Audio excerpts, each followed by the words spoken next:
My name is Dr. Du Hu. I'm 52 years of age. Today is March 6, 2015, and I'm at Fort Church, Virginia, and I have my Vietnam era veteran here, also a Facebook friend. My name is David Boucher. My age is 67. Today's date is March 6, 2015, in Falls Church, Virginia. And my relationship with Dr. Who is through Facebook and the boat people. So the First Day Story Project, the extension of the 2015 Oscar-nominated documentary Last Day in Vietnam, give extra meaning to what freedom and democracy is to the South Vietnamese people. This was the record of the largest number of humanity to have fled by foot for freedom and human rights. From 1954 to 1975, it was unprecedented.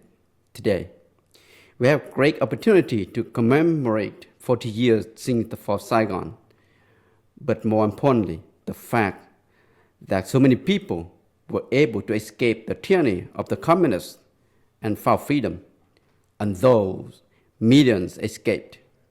Unfortunately, millions also got killed. More than 300,000 South Vietnamese armed forces and over 58,000 American servicemen and women gave their ultimate sacrifice. Millions wounded, families broken and suffer. Today, we would like to honor those freedom fighters that fought and died for us. And we are grateful to have this opportunity today to be able to tell our stories. I concur, Dr. Hu. Thank you all for joining us today. The momentum and speed of the collapse of South Vietnam was unprecedented in the annals of history. Though our government was caught unprepared by the speed of the North Vietnamese communist advances, it undertook a massive evacuation of South Vietnam civilians, military, both air and sea. Yes. In part of the Last Days in Vietnam documentary films, we saw chaos of the airlift evacuation in Saigon, but we did not see nor hear so much about sea lift operations, except near to the end of the film. Today, we have an opportunity I have an opportunity to be with an effort veterans that was serving overseas in Europe at the time of the Vietnam War. His father was a ship captain of the SS American Challenger, one of the commercial ships under contract with the military Sea Lift Command that were part of the video clips in the documentary. Airlift operations helped several thousand to escape the communists, but the sea lift operation helped close to 200,000 refugees to flee. Today, we have a chance to understand the sea lift, military Sea Lift Command roles that help many people to escape. Also, we will hear about Captain Boucher and other captains that were involved in the noble evacuation missions. Yeah, believe it or not, there were over 15 military and commercial ships, as well as many tugboats and barges involved in the military Sea Lift Command operation. The number of refugees lifted just by the MSC-controlled ships accounted for almost 180,000. In addition, there were numerous other foreign vessels that participated in the evacuation with tens of thousands of refugees. So, as we know, the North Vietnam communists advanced their offensive not just daily but hourly. They launched their explosive and bombed the major airport, which made the airlift operation become limited and eventually impossible at that time. The only way to evacuate people was through sea lift operations, but it was such a chaotic and long, horrific process from Da Nang to Cam Ranh, Saigon, and then from Vũng Tàu to Phu Quoc and Guam. Sir, could you please tell us about the struggle your father faced during these time of the final days in the Vietnamese waters? actually all started March 27th, 1975, for my dad and his crew on the SS American Challenger. They were in the process at the time just discharging military equipment cargo in Busan, Korea. While doing so, a telegram was received by the captains of the U.S. Navy ship Victory, the SS Pioneer Contender, the SS Trans-Colorado, and the SS American Challenger from the Defense Attaché Office in Saigon. The telegram indicated to commence preparation for refugee evacuations and proceed quickly but with caution to Da Nang. When the SS American Challenger arrived in Saigon in the waters 3 miles off of actual Da Nang, not Saigon, early morning of April 1st, my dad was directed to stay in the waters until 6 p.m. that evening and pick up refugees from boats. During that time, he and his crew did not see a single boat, craft, or even a swimmer. So he didn't know where they were. At 6 p.m., his ship was then directed by the Defense Attaché Office to proceed to Cam Bay. The American Challenger arrived April 2nd in the inner harbor there, and that is when the major challenge began. Based on information and guidance in a telegram from the captain of the SS Pioneer Commander, who embarked refugees in Da Nang the previous day, my dad and his crew immediately started to embark refugees aboard the SS American Challenger, but not without arguing with some refugees about confiscating all the weapons, placing them under lock. There was an exception, however, allowed of those weapons belonging to South Vietnam soldiers, police officers, and they also confiscated quite a few grenades that they end up throwing overboard. That was just to maintain some control. It was quite a scary situation for all involved. It sure was very scary. The situation was beyond belief. Facing the horrors of the evacuations, Captain Boucher and the crews also encountered violence and horrific scenes.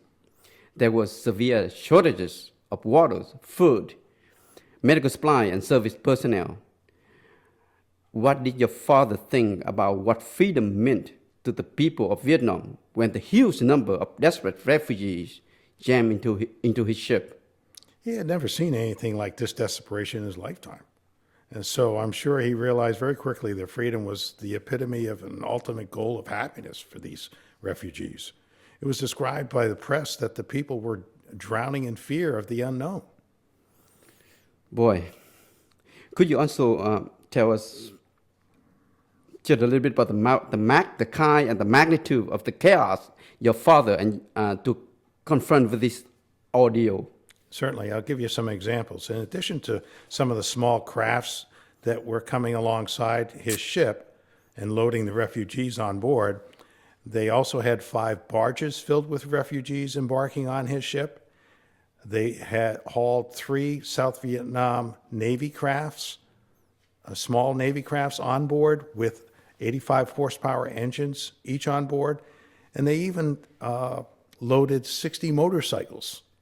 Wow. The ship's crew then began dispensing rice, eggs, vegetables with potatoes. The allotment of food at times became chaotic, and from time to time had to be suspended until order was maintained. This was done with the help of some of the armed police and some of the Republic of Vietnam soldiers.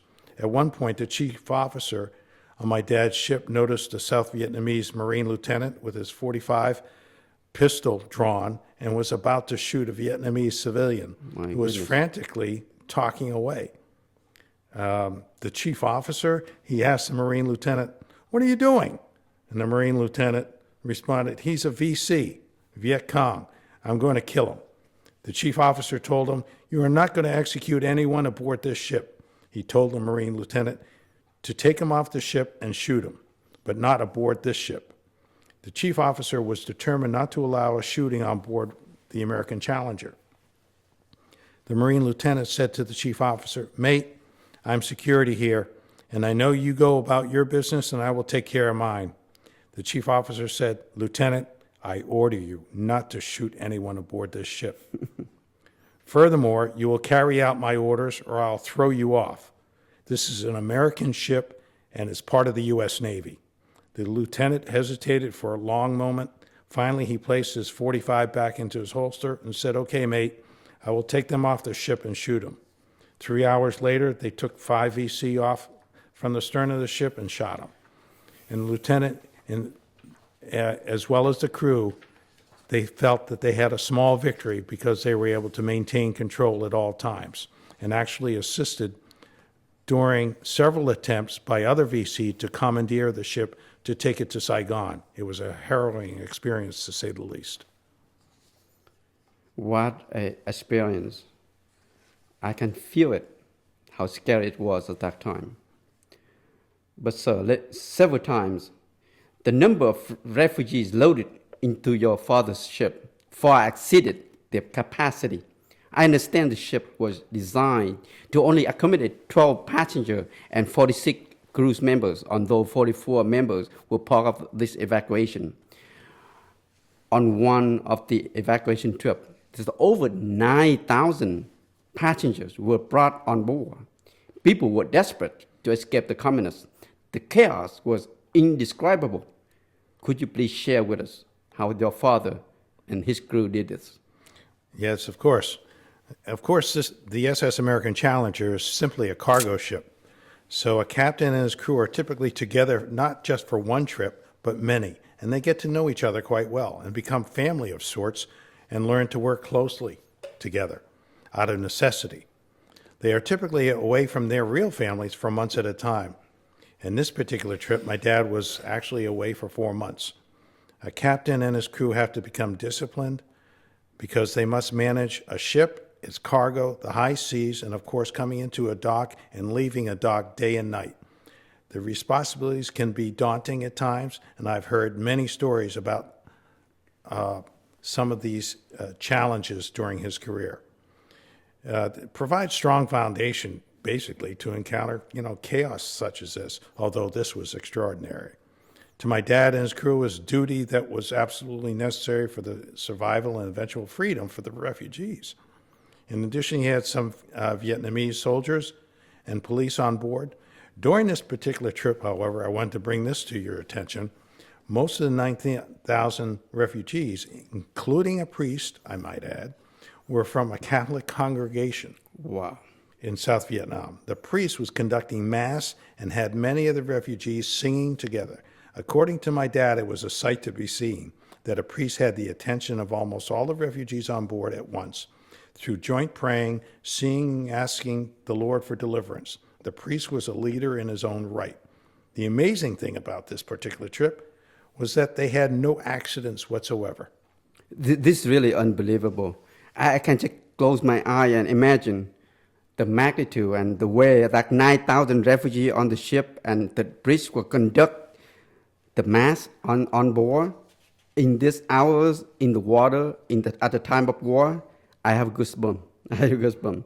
But I also wanted to ask you that how did he really manage the evacuation that helped tens of thousands to escape the communists? Well, prior to their departure, remember I said he got the word in Korea? They had to prepare the ship to embark all the refugees. This included opening up the hatches of the cargo holds in a checkerboard fashion. So if anyone fell into the cargo holds, they would stop on the first deck. Then they tied their own cargo nets with the cargo nets they were given by the Navy to catch anyone going into the cargo holds, and as well as help load people on board. They then obtained large supplies of water and food from the Navy supply ships. They also had the assistance of Vietnamese military and police once the refugees were on board to orchestrate some of the order on the ship. Also, the military Sealift Command captains received radio communications guidance from the U.S. Navy on-scene evacuation commander by the name of Captain William Hart, who was stationed on the U.S. Blue Ridge, who, by the way, was the command ship for the entire military Sealift at the time. Wow, it would be a great preparations and effort.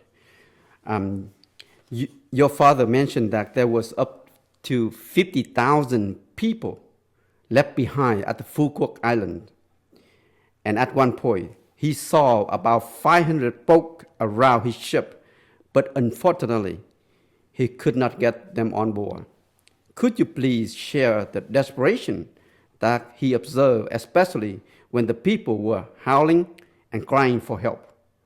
Most of the refugees in this group were penniless fishermen and their families had actually escaped the communists the first time in 1954 to South Vietnam, and now they're trying to escape again 20 years later. The desperation was so visible to my dad and his crew. These 500 boats included small crafts as well as Navy crafts, and some were burning around the ship. Some of the people were able to get on the ship, had families in these boats, and could not get on board the ship. Needless to say, there was screaming, come back, howling, crying, as my dad mentioned. In fact, there were so many on the ship that some were falling into the water because of being crushed by the crowds. It was very sad, and I could tell by my dad's facial expression in an NBC interview, he was emotionally impacted by the events. Wow. So, in April 30th of 1975, that was an official day South Vietnam fell into the hands of the communists. Your father's ship took 2,500 refugees to the island of Subic in the Philippines, and then the ship diverted back to Vũng Tàu to pick up extra 2,500.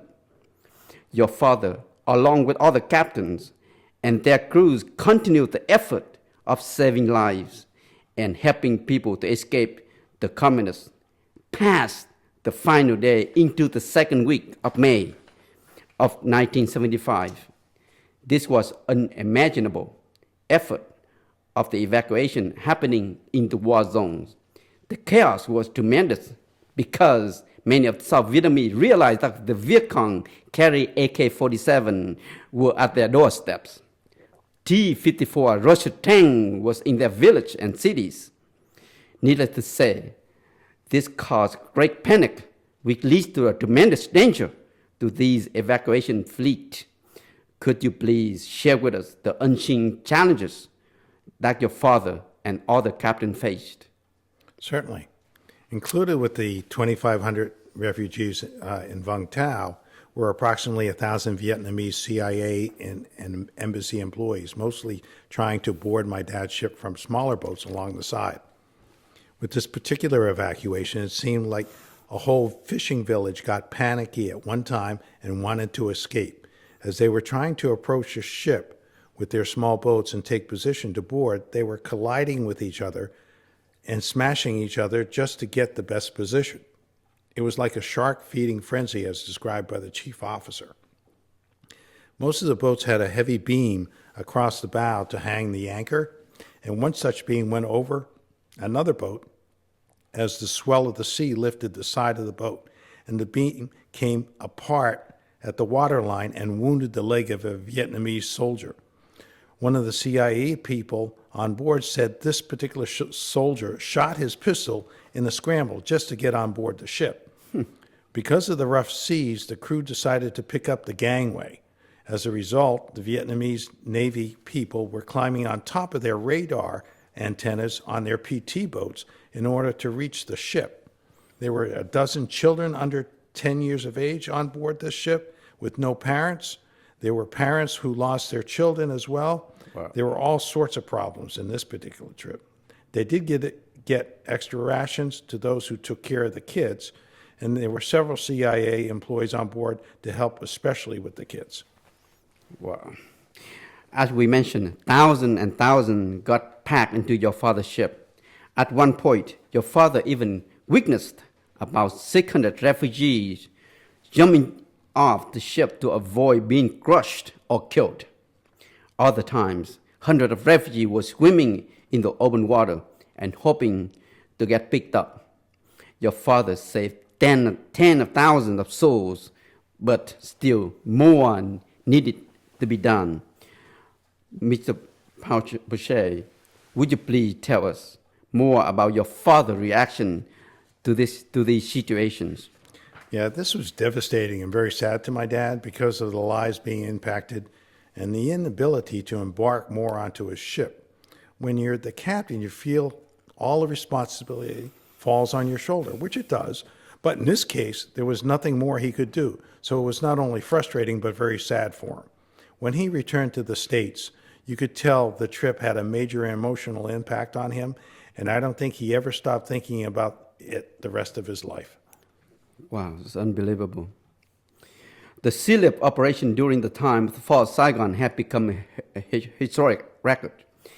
It even exceeded the SEALIP evacuation in the Korean War. At one point, 16,000 refugees jammed into a Pioneer contender during one of the evacuation trips. One of the ships evacuated some of the VIP refugees from the South Vietnam government, including the president of the South Vietnamese Senate. His name is Trang Van Lam.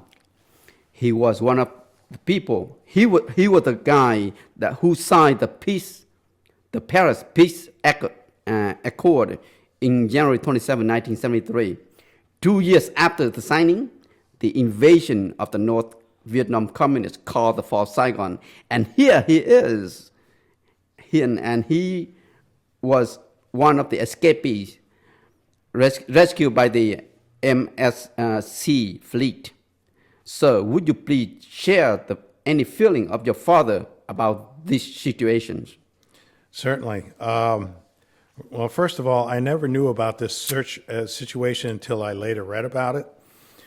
And whether you're a penniless fisherman or the president of the Vietnamese government Senate who signed the Paris Peace Accord in '73, knowing my dad, it would make no difference. If you're seeking to escape the communists like everyone else, he was going to do this the best he can make it happen for all. But in the case of being Mr. Tran Van Lam, I can't imagine what that felt like when he was responsible for signing the Paris Peace Accord, and here he saw the fall of Saigon and he was leaving. Exactly. Wow. It's an unbelievable event. I would like to talk a little bit about the SEALIP versus airlift back in the 60s and 70s. In 1962, the U.S. Secretary of Defense, Mr. Robert McNamara, criticized the U.S. flag merchant fleet and said it would be an unnecessary financial burden to the U.S. government to continue to subsidize it. But Captain Pouchet, Captain Stadtkotter, and Captain Flint, together with their ship, the American Challenger, the Pioneer Commander, and the Pioneer Contender, proved him wrong. Without the military SEALIP command, the tragedy of the fall of Saigon would have been much worse and unimaginable consequence. These MSC fleets saved hundreds of thousands souls, and this echo to politicians in Washington, D.C. On April 17, 1975, the congresswoman named Leonore Sullivan make known this huge accomplishment of the massive SEALIP operation at a congressional record in the United States Congress.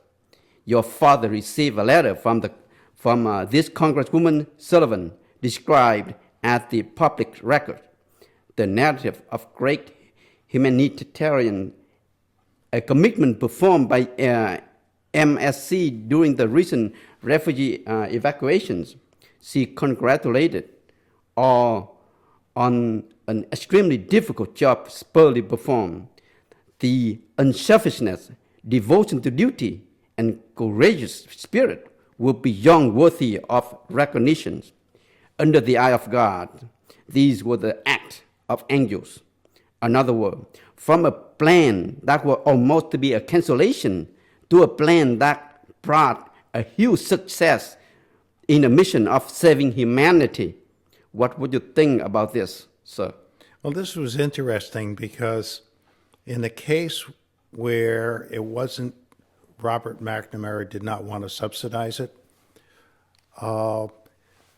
the American Challenger, the Pioneer Contender, the Pioneer Commander, they were all part of the United States lines.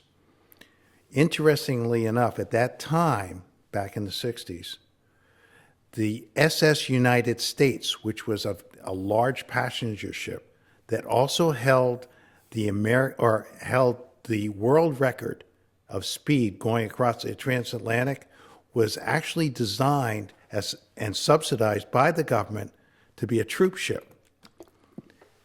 They did not continue subsidizing it, and as a result, they lost the opportunity to have a troop ship that could have taken all these refugees aboard one ship. Wow.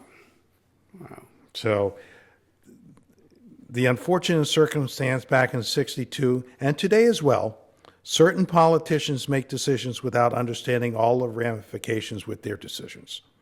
That is why today's politicians need to fully understand what happened during the Vietnam War and other wars so as to avoid repeating history with today's terrorist environment. Indeed, that's so true. And that's why we're here to talk about this. I have admired your father, Captain Boucher, so much. And the Vietnamese people were so blessed to have him there so they can flee the communist oppression. I would like to really talk a little bit about his own personal family. At the time, I know that Captain Boucher had tried hard to come home for his second son's weddings on May 30th, 1975, but he still missed it. I'm sure there was a lot of happiness, but I'm also sure that there was many emotions going on in your family for that important day, especially your brother and his wife. Your father sacrificed himself and his family and worked extremely hard out there in the water near Vietnam to save tens of thousands of people on the wedding day. Could you please tell us about the atmosphere of the wedding taking place? Certainly. We're all quite happy for the wedding, of course, and there was much joy being shared amongst all the attendees, including the immediate family. However, we are sad that our dad could not attend for obvious reasons. At the same time, we were very proud of what he was able to accomplish in helping save the lives of so many refugees. And my brother, who at the time, and I think a lot of us, even Vietnam veteran or era veterans, we had some concerns about being in the war, but my brother actually realized my dad was better off being in Vietnam to take care of these refugees. Wow. I read a letter.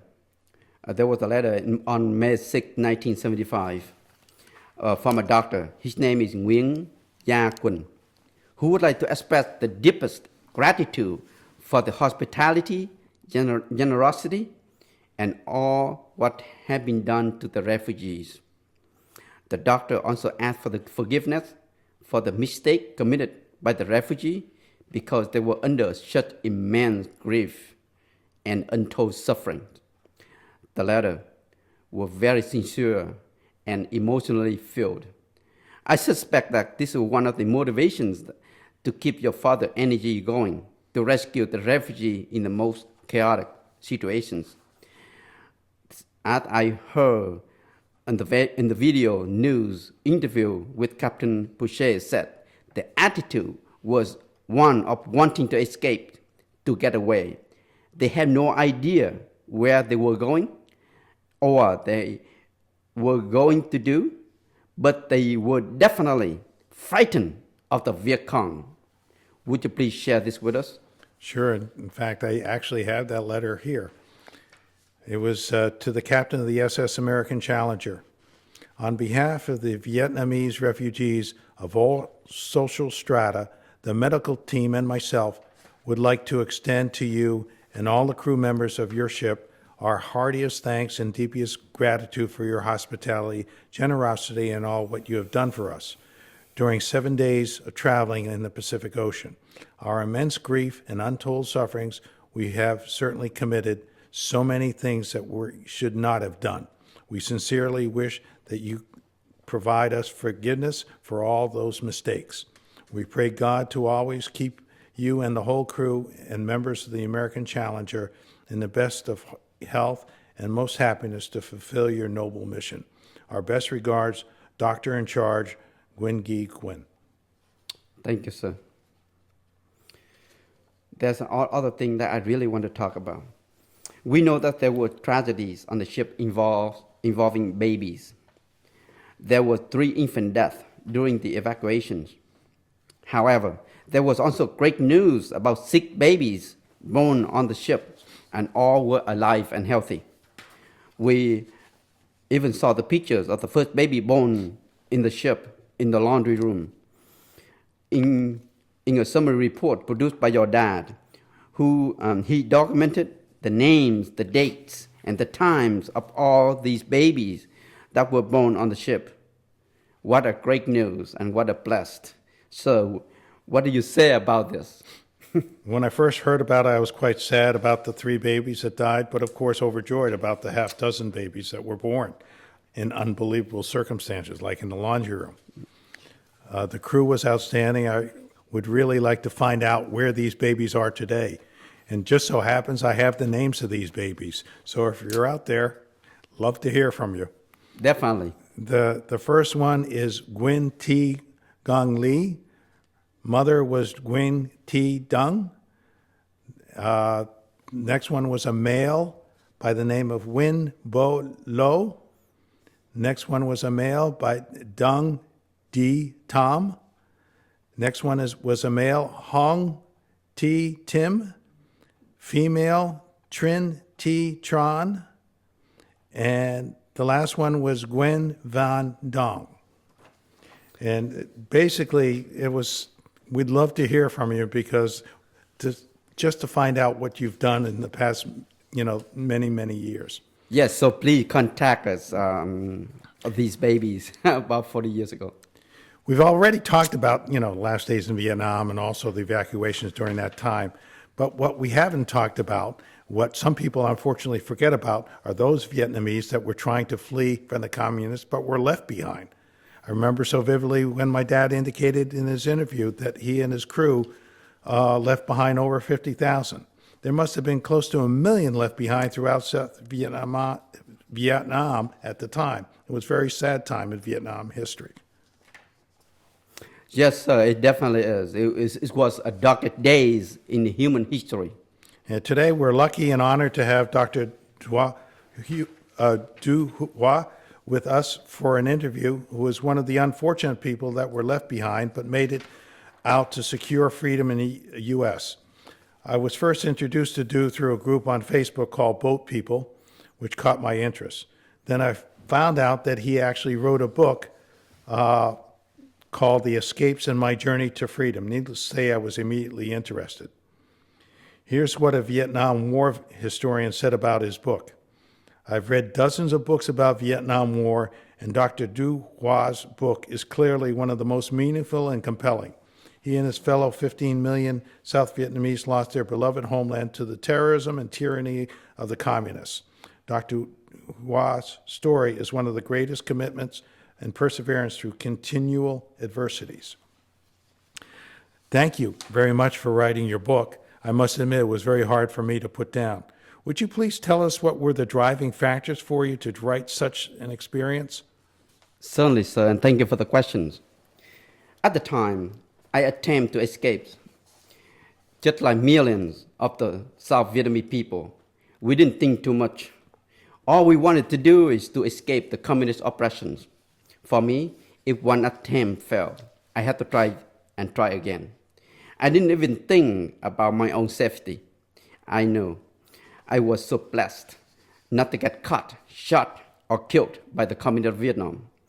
When I settled here in the U.S., my new country, I didn't think too much neither. I didn't think what happened to me. At the time, I wanted to adapt myself into a new environment, society, and culture. I needed to learn the new language so I could excel myself and survive in the new society, a society that offers freedom. When my English was good enough, I wanted to do something for my new country. I joined the United States Navy in 1987. I was so happy and proud to become a U.S. sailor, and I wanted to make a career in the U.S. Navy. Things didn't happen the way I planned. I was injured while on duty and later received a medical discharge. I then decided to return to college, and I later graduated with a doctorate in pharmacy in 2001. After facing all the hurdles and struggles of my life, and after started practicing pharmacy for a few years. Somehow I started looking into my past and just wanted to know who I was and what life meant to me. I felt so grateful that I have made a different career as a doctor of pharmacy because I live in a country that recognizes freedom as a basic human right. At this time, I then started to have flashbacks about my journeys. I started having a lot of sadness and heartaches deep in my soul. I realized that I have gone through so much to pay a huge price for my freedom. And I thought that not too many people in this country, including my children, realize what freedom is all about. This was the main determining factor for me to write the book, The Escape and My Journey to Freedom. Even though it was a very extremely difficult process from a non-native English-speaking person for the first step of writing to the last step of publishing. Sir, I strongly recommend people to read your book. It was really fantastic. I read in the book you were born in the 60s in the middle of Vietnam. As I understand it, the communist rule was already impacting the middle of Vietnam then. Could you tell us what was like living with your parents and family in Quang Ngai province at the time? Certainly, sir. My great-grandparents and their family were very well established with their business in the highland of Quang Ngai. They have great access with very fertile land. They passed down to the land to my grandparents and then to my parents. But when I was just 4 years of age, my parents had to abandon all their access and properties because the communist invasions. We lost everything and moved to a more secure area. As a child growing up in this region, I observed people living in fear every single day. I heard the sound of machine guns and explosions almost every night. I also witnessed many atrocities committed by the communists. I saw my friend's fathers shot and killed by the communists while we were playing under the moonlight. I saw B-40 missile launched by the Viet Cong and killed the entire my friend's family. Our village was constantly living on the frightful edge every single day. In the book, you indicated you attempted to escape Vietnam 10 times before the 11th time was successful. Many of those attempts were so dangerous that it seems unimaginable why anyone would even contemplate taking those risks. What was the driving factor for you to take those risks? And would you be grateful to elaborate on the ordeals in those 10 unsuccessful times to escape? Yes, sir, I'm more than glad to do that. More than half of my unsuccessful attempt was very dangerous. Please, let me tell you about one of those times. I was sitting in the room, in a very dark room with many others, and we were waiting for the right time to advance to the boat that we would use to escape. We waited and waited. And suddenly, I heard a loud noise from the main door, which then pushed open. I stood up and looked out my room. I immediately recognized that of a Viet Cong police. I turned toward the back door and I ran out of the house quickly as I could. The fear was tremendous, and the panic was unbelievable, because I knew I would get shot, killed, or captured, and sent to the deep jungle for the hard labor by the Communist of Vietnam. Another time, I was standing under the water of the abandoned beach throughout the night and waiting for the small boat to come and pick me up, but I saw nothing happen. Each time of the unsuccessful escapes, there was a different scenario of being scared and feared. Although there was a lot of fear and danger that impacted my life, I was determined to escape. Living a life without freedom is just like you are living in no life at all with the brutal Communist of Vietnam. It took me about a year and a half for those 10 unsuccessful attempts. Your final and 11th attempt to escape, I understand, was in 81. Please tell us how that successful attempt came about. I understand your sister was key factor in this, and you also escaped and finally arrived on the Cap on Amour. Where did the ship take you, and when did you finally arrive in the United States? Yes, sir. The 11th attempt, the final escape indeed. I would never forget that night, and I sometimes relive those frightened hours. That night, we had the breakthrough, meaning that we didn't get noticed by the Viet Cong police. And now, it was the time to load the escapees, men, women, and children, onto the boat in the middle of the night, in the middle of the water. The crowds had become disordered and chaotic. The situation was like a true nightmare, especially with all the yelling, screaming, crying, panicking by the people who was scrambling to get on board. For a while, I thought the small boat would got capsized because there were so many people that would exceeded the capacity of the boat. We somehow pulled everything together and then headed toward the ocean. As the boat headed to the open waters, I saw a weak sunlight from the horizon and started to realize that I was truly leaving my country, my parents, my families, including my first love. As the boat passed the tip of Vũng Tàu, the reality set in and the hurt and pain began to penetrate deep in my soul. I just wanted to jump off the boat and swim back to my parents, but I realized I needed to keep strong and proceed on my journey. As the boat kept moving and the weather turned from bad to worse, the face of the ocean became very ugly, and the powerful wave kept hitting the boat. We thought we wouldn't be able to make it alive because it was so scary at sea. In one afternoon on the fifth day, our angel ship called Cap on Amour came to rescue. I kneeled down on my very first step on that ship and looked above. I thank you, Lord, for saving me, saving my people. I understand that once you arrived in the States, you eventually took English classes to help you in your new home of freedom, and you also obtained your GED equivalency. And that's where your freedom journey truly began. Grateful if you would discuss what you did following getting your GED. My life just started to turn to a brand new chapter.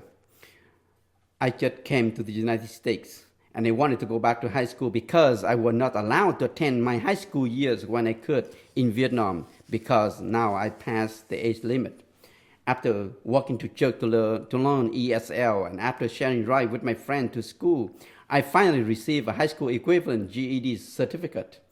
And then I immediately registered for college classes, received my 2-year college degree in data processing with high honor, and landed a job at an entry level in computer programming. I read in the book you joined the U.S. Navy. Needless to say, I was very impressed with the fact that here, a Vietnamese refugee who escaped to freedom in the U.S., but was willing to take risks and actually join the armed forces. What prompted you to do this? Could you describe to us what you went through in the process of joining, serving, and eventually getting out? Sure, here I was. I just finished 2-year college, but wanted to serve. I remember I was a little boy, and my mother took me to the hospital to visit my brother, who was a South Vietnamese soldier and got wounded in the battlefield during the Vietnam War. I actually shed a tear because I saw my mother had my brother in her arm and crying so hard. I saw for myself very first deep pain of the mother felt for her wounded son. I had to question myself, who did this to my brother and my mother? Even though I was just a little boy, I knew this had to do with the communist invasion. They were trying to take freedom away from the people. My feeling at that time was I wanted to join the South Vietnamese army so that I could fight the communists with my brother. But I didn't have a chance because I was just a little boy. Now in U.S., I have the opportunity to serve my new country. I joined the U.S. armed forces because I appreciate freedom and democracy so much here in my new country. I follow my brother and sister footsteps to help protect free enterprise and the way of life here. I also knew that there was more than 58,000 American servicemen and women that gave their ultimate sacrifice for fighting freedom for the poor people of Vietnam. I thought it was my duty to serve for my new motherland. I have to say this. I was very proud and happy to be part of the U.S. Navy. But in the process, it was tough and difficult. I remember I cried many nights when I was in the basic training because I was missing so much of my former country. After several tours at sea, I had a mishap that caused my back injury, which also affected the function of my right leg. It saddened my heart that my naval career ended at this point. Thank you very much for your service to our country. I really appreciate it. Once you were out of the U.S. Navy and became a civilian again, what did you want to do with your life? What was the process you went through to eventually obtain a doctorate degree? I have very severe depression when I got out of the Navy. This time, I have a family, a wife, and 2 small daughters, but life went on. I had to face it and figure out the different path. I realized that I needed to go back to school. Now I was a young father with disability and had a family to look after. The responsibility was tremendous, but with the help with the Veteran Affairs, I was able to go back to school and have the opportunity to become a pharmacist. With long years of hard studies, I got accepted in the College of Pharmacy at Nova Southeastern University. I finally graduated as a doctor of pharmacy in 2001, and then went on, got certified in nuclear pharmacy for the same years. I was so proud and happy once again I was able to serve my people and my community. Do you get to see your family members very often? Well, the last time I came back in 2006 when my mother passed away. Prior to that, I came back to spend some time with my mom when she was alive. But that was it. The last time was 2006. I still do have a few sisters living there, and they're doing okay there. What does the one question that comes to me after reading your book, I want to know what freedom truly means to you. Mean everything, sir. Freedom means everything to me, and it should also mean everything to all people who live on this planet. What an old saying that we shouldn't fear death as much as we fear losing our freedom. Freedom is the most basic human right, and everyone should see and should treat freedom like air we breathe. No one on earth should have the authority to take away freedom from his or her regular citizens. In the U.S., we have freedom, and our government provides us liberty. I would also wanted to tell you this. The United States of America have a principle, noble principle, meaning that we should have freedom, liberty, and justice for all. As we see, the United States have helped the government of South Korea to achieve their freedom. And I believe in my heart 100%, the United States of America are also willing to help the Republic of South Vietnam to achieve the same way as they helped the South Korea. But somehow, some way, the South Vietnam have gone a different path, and we lost our country, we lost our freedom. And even today, the country was under the tyranny of the communists. And I really truly wish we all should be aware of this, and I can only wish and dream one day our country will be perfectly freedom and democracy than we all ever dream. Thank you so much. I fully concur, Dr. Hu. Thank you so much.